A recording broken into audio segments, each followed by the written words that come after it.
Hello everyone, welcome to final video of Kerala series. Previous videosல வந்து பாத்தீங்கன்னா நம்ம சென்னையில இருந்து எப்படி கேரளா வந்தோம், கேரளால எங்கெங்கெல்லாம் விசிட் பண்ணோன்றத பார்த்திருப்போம். இன் கேஸ் சேனலுக்கு புதுசா இருந்தீங்கன்னா நம்ம சேனல்ல கேரளான்ற பிளேலிஸ்ட்ல எல்லா வீடியோ இருக்கும்.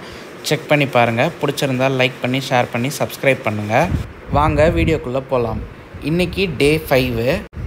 ப்ரீவியஸ் வீடியோவில் பார்த்துருப்பீங்க, நம்ம வர்க்கலா ரீச் ஆனதும் ஈவினிங்காக பீச் போயிட்டு நைட்டு ஓலப்புரா ரெஸ்டாரண்ட்டில் டின்னர் சாப்பிட்டு முடிச்சுட்டு தூங்கிட்டோம்.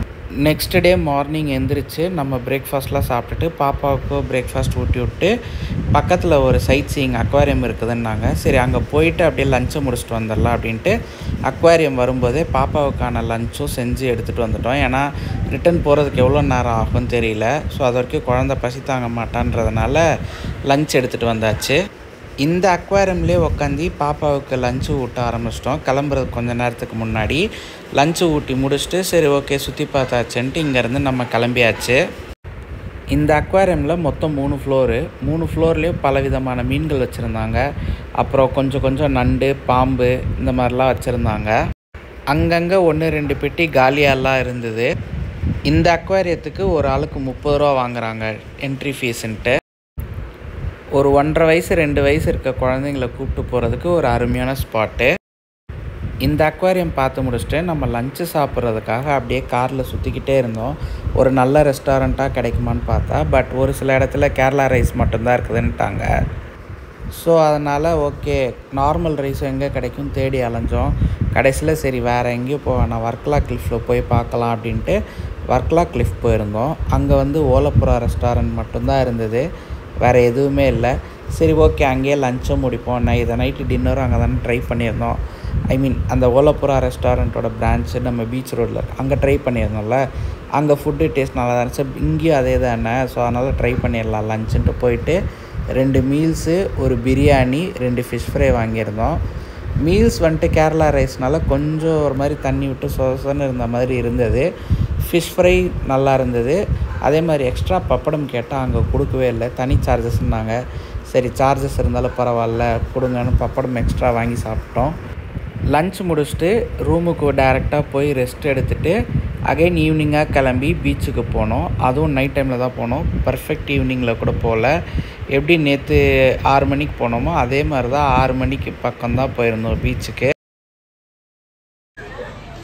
டே அண்ட் நைட்டு ஃபுல்லாக கேரளா டிஷ்ஷாகவே ட்ரை பண்ணுறோம். சரி கொஞ்சம் டிஃப்ரெண்ட்டாக ட்ரை பண்ணலாம் அப்படின்ட்டு ஒரு இட்டாலியன் குசின் பீஸா மாதிரி ட்ரை பண்ணலான்ட்டு வந்த இடம் தான் மாமா சாம்பாஸ். இது வந்து வர்க்கலா பீச் ரோட்லேயே பக்கத்துலேயே இருக்குது. நைட்டு டின்னருக்கு ஒரு ப்ரான் பெப்ரோனி பீஸா, ஒரு ஃப்ரெஞ்ச் ஃப்ரைஸ் ஆர்டர் பண்ணியிருக்கோம். பீஸாவோட ரேட் வந்து 600, ஃப்ரெஞ்ச் ஃப்ரைஸ் வந்து 150. ஆம்பியன்ஸ் வந்து பார்த்திங்கன்னா நல்லா இருக்குது ஓரளவுக்கு உட்காந்து. மேக்ஸிமம் இங்கே ஃபாரினர்ஸ் தான் அதிகமாக வந்து ஃபுட்டு சாப்பிட்டுட்ருக்காங்க.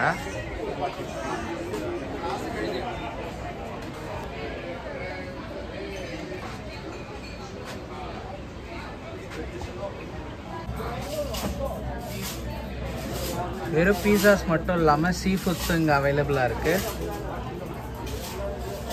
என்னென்னா கொஞ்சம் இல்லை ரொம்பவே காஸ்ட்லியான ரெஸ்டாரண்ட்டு தான் இது.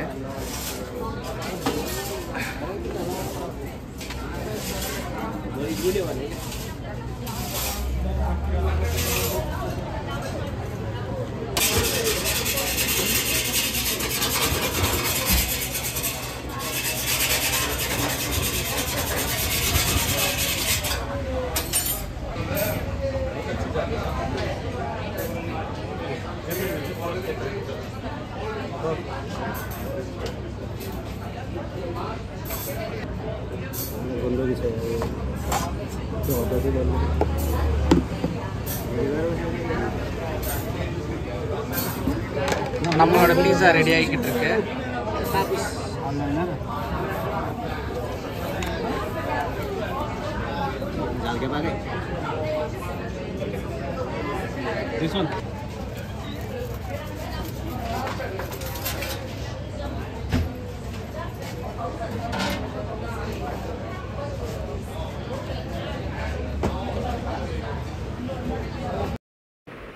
பீச்சிலேருந்து கிளம்பி நேராக ரூமுக்கு போயிட்டு ஒய்ஃபையும் பாப்பாவையும் ரூமில் ட்ராப் பண்ணிவிட்டு கொஞ்சம் நேரம் கழித்து தான் நம்ம டின்னர் வாங்க வந்தோம்.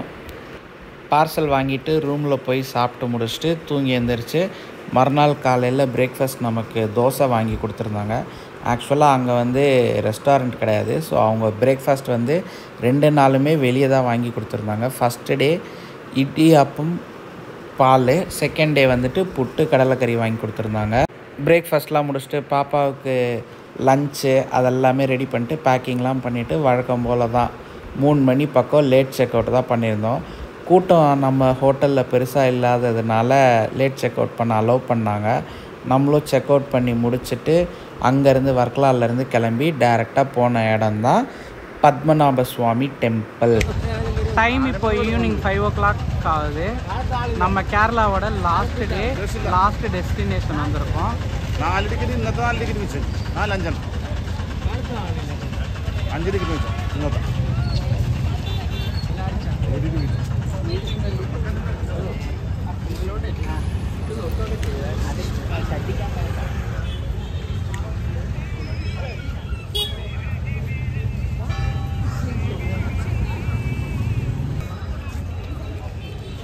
கோபுரம் பார்த்ததுமே கண்டுபிடிச்சிருப்பீங்க, நம்ம பத்மநாப சுவாமி கோயிலுக்கு தான் வந்திருக்கோம்.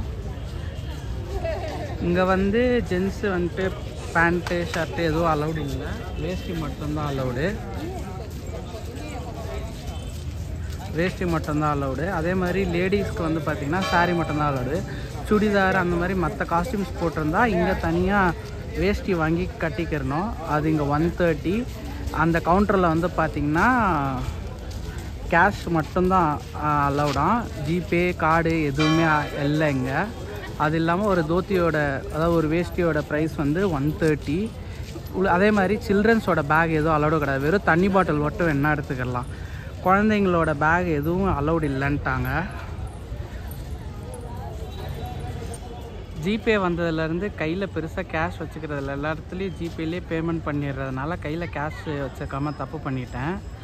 ஸோ கேஷ் இல்லாதனால நம்மளால் இப்போ கோயிலுக்குள்ளே போக முடியல. சரி நெக்ஸ்ட் டைம் வரும்போது போய்க்கலாம் அப்படின்ட்டு அவுட்டரில் இருந்து சாமியை கும்பிட்டுட்டு அப்படியே வந்துட்டு சும்மா இந்த பக்கத்தில் கடைலாம் இருந்துச்சு, அங்கே வாக்கிங் மாதிரி போனோம். அதே மாதிரி உள்ள மொபைல்ஸ் எதுவுமே அலௌடு கிடையாது. எலக்ட்ரானிக் கேட்ஜெட்ஸ், ஸ்மார்ட் வாட்சஸ் எதுவுமே அலௌடு கிடையாது.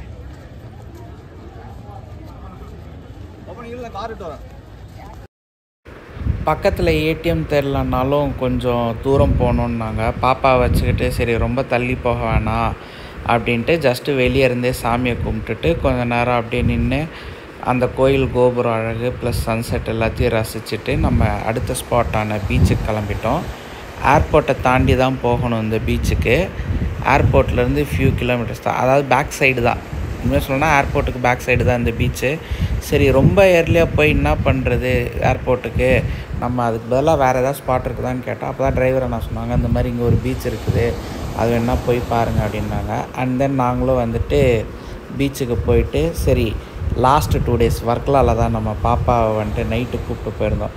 இந்த தடவை டே டைம் கூப்பிட்டு போகலாம், என்ன ரியாக்ஷன் பார்க்கலான்ட்டு கூப்பிட்டு போயிருந்தோம். நல்லா தான் என்ஜாய் பண்ணாங்க. பீச்லேயுமே ரொம்ப நேரம் இருக்க முடியல, ஹியூமிடிட்டி லெவல் அதிகமாக இருந்தது. ரூம் எடுத்து ஸ்டே பண்ணிவிட்டு அப்புறமா செக் அவுட் பண்ணலான்னா நமக்கு வந்து ரூம்லேருந்து ஏர்போர்ட்டு லக்கேஜ் எல்லாம் தூக்கிட்டு போகணும், பாப்பா வச்சுட்டு கஷ்டம். அதனால் நம்ம டைரெக்டாக ஏர்போர்ட்டே போயிடலாம் அப்படின்ட்டு கொஞ்சம் நேரம் இங்கே டைம் ஸ்பெண்ட் பண்ணதுக்கப்புறம் நம்ம டைரெக்டாக ஏர்போர்ட்டில் போய் ட்ராப் பண்ணிவிட்டு டிரைவரை நான் கிளம்பிட்டாங்க.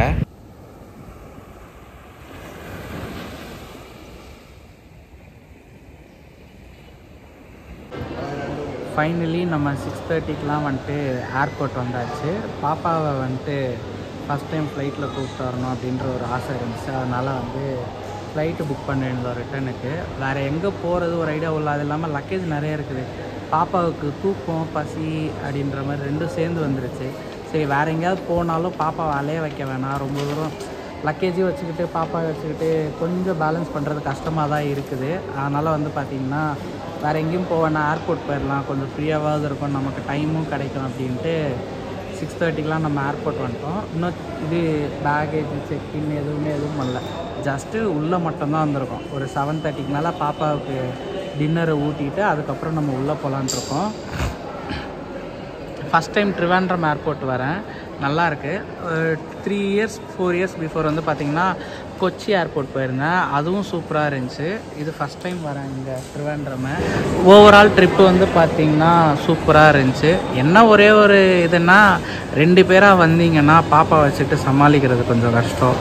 கூட யாராவது இன்னொரு ஆள் இருக்கணும். ஏன்னா வந்து 2 பேரே லக்கேஜை தூக்கிக்கிட்டு ஃபுல்லாக சுற்றுறது அப்படின்ற மாதிரி அது ஒரு டிஸ்அட்வான்டேஜாக இருக்குது.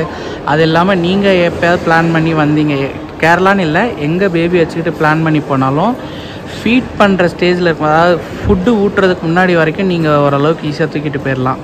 ஏன்னா வந்துட்டு வேறு எதுவும் கேட்டாலும் மாட்டாங்க. பசிச்சாலும் ஃபீட் பண்ணிட்டு நம்ம சமாளிச்சிடலாம். பட் ஆனால் ஃபுட்டு ஊட்ட ஆரம்பித்ததுக்கப்புறம் வந்து பார்த்திங்கன்னா நம்மளால் வந்துட்டு சமாளிக்கிறது கொஞ்சம் கஷ்டம். ஏன்னா சாப்பாடு ரெடி பண்ணுறது, அவங்களுக்கு சாப்பாடுக்கு ரெடி பண்ணுறதுக்கே நம்ம இடம்லாம் பார்க்கணும், அதுக்கான ஃபெசிலிட்டிஸ் வேணும். ஸோ அந்த மாதிரி வருது. அப்படி இல்லைன்னா ஒரு 2 இயர்ஸ் அதுக்கப்புறம் தான் கூப்பிட்டு வரணும் ட்ரிப்பெல்லாம். இந்த மிட் ஏஜில் கூப்பிட்டு வரோம் அப்படின்னா வந்து பார்த்திங்கன்னா ஒரே இடத்துல ஸ்டே பண்ணுற மாதிரி கூட பார்த்துக்கலாம். இப்போ நாங்கள் பண்ண தப்ப நீங்கள் பண்ண, ஏன்னா நாங்கள் வந்துட்டு ஒரு நாளைக்கு ஒன்று லாஸ்ட்டாக இருந்த பத்ம தீர்த்தமில் மட்டும்தான் ஒரு 2 டேஸ் இருந்தோம். மற்றபடி எல்லா இடமுமே 1 டே செக்இன் பண்ணி சுற்றிட்டு லோக்கலில் சுற்றிட்டு வந்து அகைன் செக் அவுட்டு இப்படியே போய்கிட்டு இருந்தனால ட்ராவலிங் டைமும் கொஞ்சம் அதிகமாச்சு. பாப்பாவுக்கும் டயர்டாச்சு, ப்ளஸ் ஃபுட்டுக்கு கொஞ்சம் கஷ்டப்பட்டோம் பாப்பாவுக்கு. மற்றபடி ஓகே தான். இன்கேஸ் அந்த மாதிரி வரீங்க அப்படின்றப்ப ஒரு 2 டேஸ் 3 டேஸ் ஒரு இடத்துல ஸ்டே பண்ணுற மாதிரி அப்படி பார்த்துக்கோங்க. 6:30க்கெலாம் நம்ம ஏர்போர்ட் வந்துட்டோம். பாப்பா கொஞ்சம் நேரம் கழித்து தூங்கினா ஒரு 7:30 போல் எந்திரிச்சாங்க. அதுக்கப்புறம் சாப்பாடு ஊட்டிட்டு நம்ம தென் வந்துட்டு ஓகே லக்கேஜ் எல்லாம் செக்இனில் போட்டு விட்டுறலாம் அப்படின்ட்டு உள்ளே மூவ் பண்ண ஆரம்பித்தோம். இந்த இடத்துல நம்ம ஃப்ளைட் ப்ரைஸ் டீட்டெயில்ஸ் பார்க்கலாம். ட்ரிவாண்ட்ரம் டு சென்னை நமக்கு ஒரு வீக்கெண்டு நைட்டு 11,095 ருபீஸ் ஆச்சு. ஒரு ஆளுக்கு அப்ராக்சிமேட்டாக 4,000. ஸோ 2 அடல்ட்டுக்கு அரவுண்ட் 8,000 சம்திங் அண்ட் பாப்பாவுக்கு 3,000 something including GST and booking charges எல்லாமே சேர்த்து. நீங்கள் பேபியோட ட்ராவல் பண்ணுறீங்கன்னா என்டையர் சீட்டாகவே புக் பண்ணிடுங்க, தனி சீட்டு பேபிக்குன்னு. ஸோ தட் நீங்கள் கொஞ்சம் கன்வீனியண்ட்டாக பேபியோட ட்ராவல் பண்ணலாம். ப்ரைஸ் ரொம்பலாம் டிஃபர் ஆக போகிறதில்ல. பிகாஸ் வந்து நமக்கு ஒரு ஆளுக்கு 4,100 அந்த ரேஞ்ச் வந்துச்சு, பேபிக்கு 3,100 அந்த சம்திங் தான் வந்திருக்கு. ஸோ அப்படி இருக்கும்போது நம்ம 1,000 ருபீஸ் எக்ஸ்ட்ரா கொடுக்குறதுனால 1 சீட்டே கிடைக்குன்றப்ப நம்ம இன்னும் கொஞ்சம் நல்ல கன்வீனியண்ட்டாக ட்ராவல் பண்ணலாம். அது அப் டு உங்களோட சாய்ஸ் தான். நீங்கள் ஃப்ளைட்டில் ட்ராவல் பண்ணணுன்னு டிசைட் பண்ணிட்டாலே ஒரு 3 மந்த்ஸ் அட்வான்ஸாக வெல் ப்ரிப்பேர்டாக உங்கள் ட்ரிப்பை பிளான் பண்ணிக்கோங்க அண்ட் ஃப்ளைட் டிக்கெட்ஸை அட்வான்ஸாக புக் பண்ணிக்கோங்க. ஸோ தட் ப்ரைஸ் வந்து இன்னும் கம்மியாகலாம் உங்களுக்கு. செக்இனில் லக்கேஜை போட்டு போர்டிங் பாஸ் கலெக்ட் பண்ணிவிட்டு செக்யூரிட்டி செக் எல்லாம் முடிச்சுட்டு நம்ம உள்ளே வந்து உக்காந்துட்டோம். நம்ம ஃப்ளைட்டு ஒரு 20 மினிட்ஸ் டிலே. ஸோ அதனால் எந்த கேட்டுன்றது கன்ஃபார்ம் பண்ணுறதும் டிலே ஆயிடுச்சு.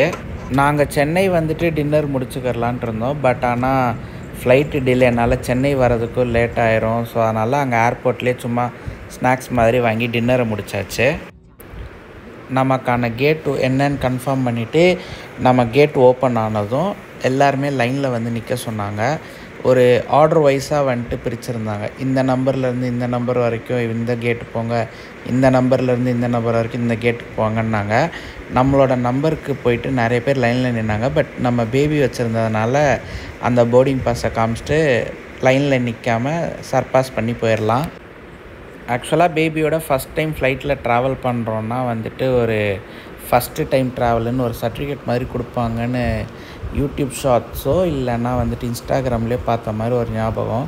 ஸோ பாப்பாவுக்கு அதை வாங்கிடலாம் அப்படின்ட்டு போய் கேட்டோம். கேபின் க்ரூ கிட்டே கேட்டப்போ ஓகே நாங்கள் செக் பண்ணிட்டு சொல்கிறோன்னாங்க. பட் ஆனால் வந்துட்டு அவங்க வந்து இல்லை நாங்கள் இங்கே கொடுக்க மாட்டோம், நீங்கள் கிரவுண்ட் ஸ்டாஃப் கிட்ட தான் கேட்கணும் அப்படின்னாங்க. நம்ம போர்டிங் பாஸ் வாங்கும்போதே அங்கே கிரவுண்டு ஸ்டாஃப் கிட்ட கேட்டோம், அந்த மாதிரி பேபி ஃபஸ்ட் டைம் ஃப்ளை பண்ணுறாங்க, ஸோ அதுக்கான சர்டிஃபிகேட் ஏதாவது கொடுப்பீங்களான்ட்டு. நீங்கள் கேபின் க்ரூ கிட்ட கேளுங்கன்னாங்க. பட் இங்கே கேட்டால் அப்படியே கிரவுண்ட் ஸ்டாஃபுக்கு மாற்றி விட்டாங்க. சென்னை வந்து வாங்கலான்னு பார்த்தா இப்போ நம்ம போய் தேடி போய் வாங்கணும். ஆல்ரெடி நம்ம ஃப்ளைட்டும் டிலே அண்ட் நைட் டைம் ஆயிடுச்சு. சரி ஓகே பரவாயில்ல, நம்ம அந்த சர்டிஃபிகேட்டில் நான் ஒன்றும் ஆக போகிறதில்லன்ட்டு லக்கேஜை மட்டும் கலெக்ட் பண்ணிவிட்டு வீட்டுக்கு கிளம்ப ஆரம்பிச்சிட்டோம். ஃப்ளைட்டு ஸ்டார்ட் பண்ணி டேக் ஆஃப் ஆக போகும்போது பாப்பாவுக்கு காது வலிக்குன்றதுனால அதுக்கு கொஞ்ச நேரத்துக்கு முன்னாடியே பாப்பாவை தூங்க வச்சாச்சு. நம்ம ஃப்ளைட்டு டேக் ஆஃப் ஆகி கொஞ்சம் நேரம் கழித்து லைட்லாம் ஆன் பண்ணதுக்கப்புறம் மேடம் முழிச்சு பார்த்து விளையாடிட்டு வந்துக்கிட்டு இருந்தாங்க. நம்மளும் கொஞ்சம் நேரம் அப்படியே பாப்பா கூட விளையாடினோம். ஒரு 45 மினிட்ஸ் to 1 hour ட்ராவலுக்கு அப்புறம் நம்ம சென்னை பார்டரை ரீச் பண்ணிட்டோம். ஒரு 3 to 4 years பேக் நம்ம கொச்சி ஏர்போர்ட் போயிருப்போம்னு சொல்லியிருப்போம். அந்த டைம்லேயுமே நம்ம டேக் ஆஃப் ஆனதும் நைட் டைமில் தான், ரிட்டன் சென்னை வந்து இறங்கினதும் நைட் டைமில் தான். ஸோ அதனால் வந்துட்டு டே டைம் வியூ பார்த்ததில்ல. சரி, இந்த தடவையும் நம்ம நைட் டைம் தான் லேண்ட் ஆனோம். லைட்டிங்கில் பார்க்கும்போது நல்லாயிருக்கு. பட் ஆனால் டே டைமில் சென்னை சிட்டி வியூ எப்படி இருக்குன்னு பார்க்கலான்னு நினச்சோம். பட் ஆனால் அது மிஸ் ஆகிக்கிட்டே வருது. கண்டிப்பாக என்றைக்காவது ஒரு நாள் அதை பார்ப்போம். ஃபோன்லாம் ஷேக் பண்ணாமல் அப்படியே தான் வச்சாச்சு. பட் ஆனால் எதனாலன்னு ரீசன் தெரியல.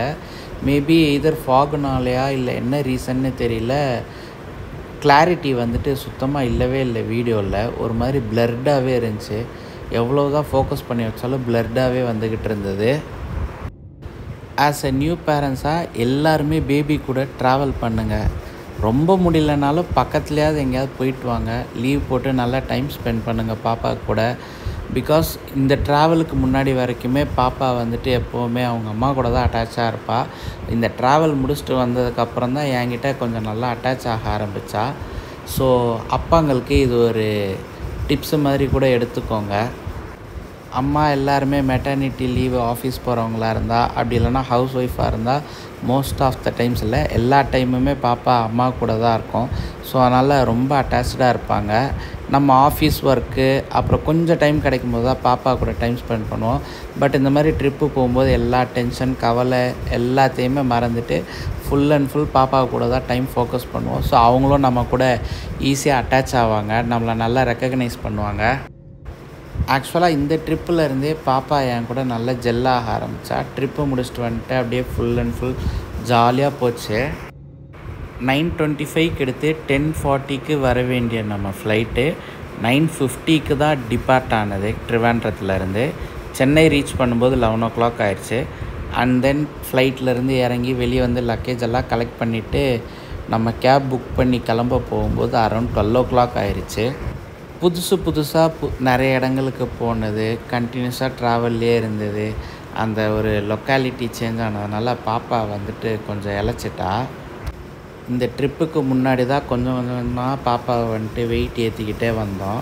ட்ரிப்பு போயிட்டு வந்த அலைச்சலில் மேடம் கொஞ்சம் வெயிட்டு குறைஞ்சிட்டாங்க. இதுதான் நம்மளோட ஓவரால் லக்கேஜு. வெறும் 5 பேகு தான் நினச்சிடாதீங்க. பெரிய சூட்கேஸில் ஃபுல்லாக பாப்பாவோட ட்ரெஸ்ஸு, இண்டக்ஷன் ஸ்டவ்வு இதெல்லாம் வச்சு எடுத்துகிட்டு போயிருந்தோம். சின்ன சூட்கேஸில் என் ஒய்ஃபுக்கு எனக்கான ட்ரெஸ்ஸஸ்ஸு, அப்புறம் அந்த ஹேண்ட்பேக்கில் பாப்பாவுக்கு இன்ஸ்டண்ட்டாக மாற்றுறதுக்கான ஒரு ஸ்பேர் ட்ரெஸ்ஸு, டயப்பரு, அப்புறம் வந்துட்டு வெட் வைப்ஸு, இந்த மாதிரி திங்ஸ் எல்லாம் வச்சுருந்தோம். அந்த ஜூட் பேக்லேயே பாப்பாவோட திங்ஸ் தான். டம்ளரு, வாட்டர் பாட்டிலு, ஃப்ளாஸ்க்கு, கஞ்சி மாவு, அந்த கிண்ணம், கஞ்சி காய்ச்சற கிண்ணம், கத்தி எல்லாத்தையும் அதில் தான் வச்சுருந்தோம்.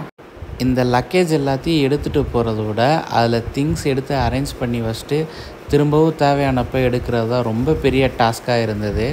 எடுக்கிறது கூட ஈஸியாக கலைச்சி போட்டு எடுத்துடலாம். பட் திரும்ப அரேஞ்ச் பண்ணும்போது ஒவ்வொரு நாளும் ரொம்ப கஷ்டமாக இருந்தது அரேஞ்ச் பண்ணுறதுக்கே. இந்த வீடியோவை உங்களுக்கு தெரிஞ்ச நியூ பேரண்ட்ஸுக்கோ இல்லைன்னா நியூ பேரண்ட்ஸ் ஆக போகிறவங்களுக்கோ அனுப்பிச்சி விடுங்க. ஸோ தட் அவங்களும் அவங்களோட ட்ரிப்பை பிளான் பண்ணிக்கட்டும். Thank you. See you in another great video. Bye bye. Yeah.